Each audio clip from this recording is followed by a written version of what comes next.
welcome to the Unhinged interview with Bear McCreary. Love it. I'm unhinged. Let's do it. So first off, you have collected all the nerddoms at this point. Apparently, man. I feel like I need a punch card for a free sandwich or something. Every single time, I'm like, really? Okay, another one. The latest one being like Lord of the Rings, but you're starting off with like Battlestar Galactica, and yeah, you go man. from like the Star Wars one. That's the one that got me, and the Mark Hamill one. Yes, yes. But first off, we always knew that you were going to be successful and that, but could you tell me about your career up till now, kind of looking back and what you've done and how you feel about the successes and what you've accomplished? It's funny you word it that way because a number of people have said to me at this Comic-Con, when I'm performing in Hall H at the launch of Lord of the Rings Season 2, I'm up there in front of 7,000 people screaming death in Tolkien's black speech, and it's like, that's pretty cool. But I don't feel any different. I don't feel any different than my first Comic-Con when I came here with Richard Hatch, the star of the original Battlestar, who was in the new Battlestar. And I was like, oh my God, I'm here with my Battlestar Season 1 CDs. Like, this is awesome. And I really don't feel any different than when we were in college and I'm doing student films and like, you're starting to do your dancing and stuff. And it's just like, we're just doing what we love.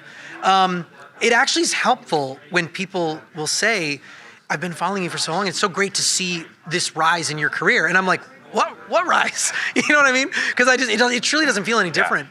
Yeah. But I think when I zoom out and look back, and this is the 20th anniversary coming up of Battlestar Galactica, the series, not the 2003 mini-series, but the first time my name went out in the world was on an episode called 33, the first episode of Battlestar. It's 2004, man.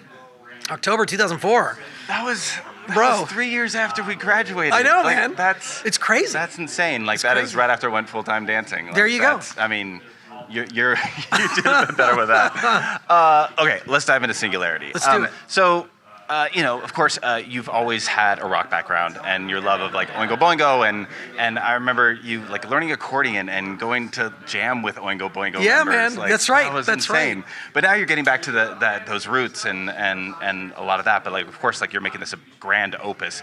Talk Singularity to me, like this vision. All right, the Singularity. You say it's obvious that I've always loved rock and roll. It's obvious to you. It's obvious to me. Sorry. Exactly. It's obvious to me. To a lot of people, it's not. And why would it be? I conduct orchestras, and I'm a very orchestral composer. I studied with Elmer Bernstein. There's a whole part of my creative life that I think people don't know about, and it was starting to build up, man. It was like a tea kettle that was like. Zzz. So 5 years ago, I was like, I need to express myself. Yeah. People have been bringing me these incredible stories, and I get to write music for it. But if you take those out, I think I've got something I have to say myself. And if I don't say it, I'm going to go crazy, right? And it was rock. It was metal.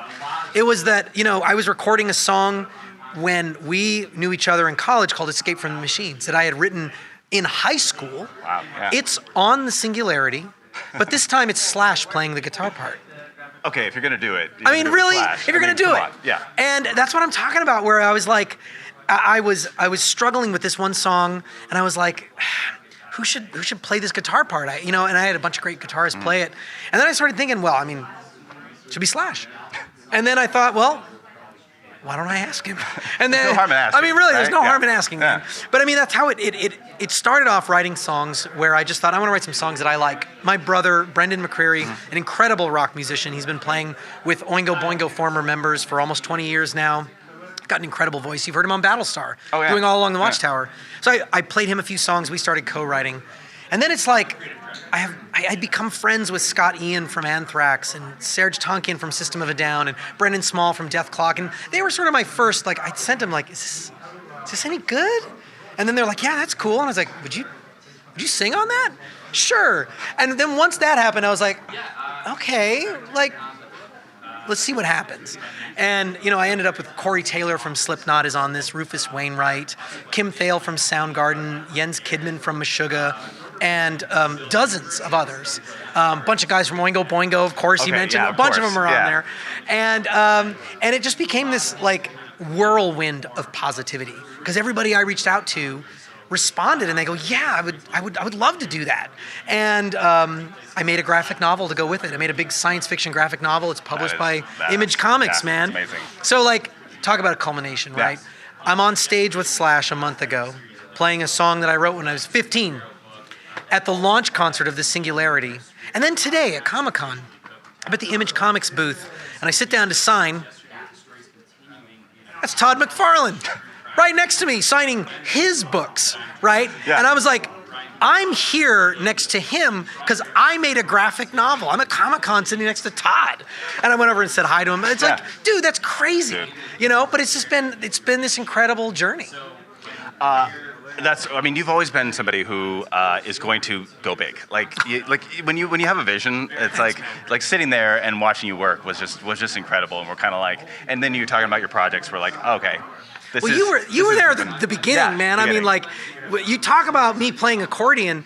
In the dorms, I went down and I'd play accordion in the washer dryer area, and it's like echoing through the whole building. Yeah. And it was almost like a litmus test for like who can be friends with me, or the people that would come down and be like, "What's up?" Instead of "Shut up." Yeah. But I mean, yeah, man. I remember just sitting there like I was on my keyboard all the time. Oh, and, yeah.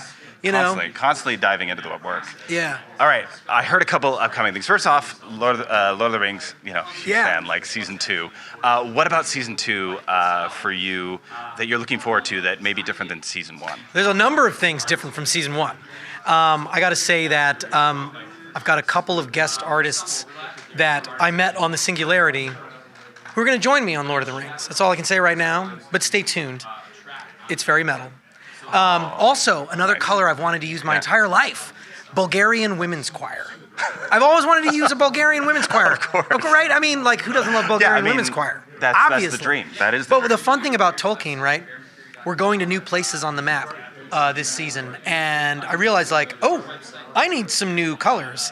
And I used everything I could think of in season 1. I didn't save anything, right? And then I thought, Bulgarian women's choir, man. So you're going to hear this incredible female vocal sound that sounds so alien and inspired. I love it, man. And I hope that people wonder what it is. And Broadway? Broadway, bro, let's do it. For context, I graduated with a theater degree from college. That's right. That's right, man. So okay, Broadway. So I slipped up today and I announced that I'm writing a musical theater. I'm writing my first piece for musical theater. It's called Particle Fever. It is an adaptation of a documentary, about particle physics. It's about the discovery of the Higgs boson, also known as the God particle, at the Large Hadron Collider at CERN. This is musical theater, obviously, right? Yeah, it's ripe for material. It's perfect. Yeah. But I've got this incredible team that's around me. It's similar to the Singularity in that people that know way more about what they do than I do started coming on board this project. I'm working with the book writer, David Henry Wong. Okay. Tony winner, Pulitzer Prize nominee who wrote M. Butterfly and Yellowface. When you walk around Broadway with this dude, you realize it's like he is the rock star, okay? He's a legend. Our director is Lee Silverman. She was just Tony nominated for Suffs. And my co-lyricist and co-composer is Zoe Sarnak, whose career is exploding in Broadway right now. I'm the odd person out, right? That's like, yeah, all right, they all make sense. What are you doing there? But it's so fun because it's so nerdy and so right up your alley. Exactly, Yeah. right? I think that's the producers of the musical brought me on, and I think they were like, this guy's pretty passionate about science and music. is the ultimate nerd. Exactly. Yeah. And I think if you're going to make a musical about particle physics, you need at least one serious nerd on there. Yeah. Thankfully, we have a bunch, actually. I'm one of many nerds. Thank you so much again. Man. Thank you. It's so good to see you. You too, bro. Yeah.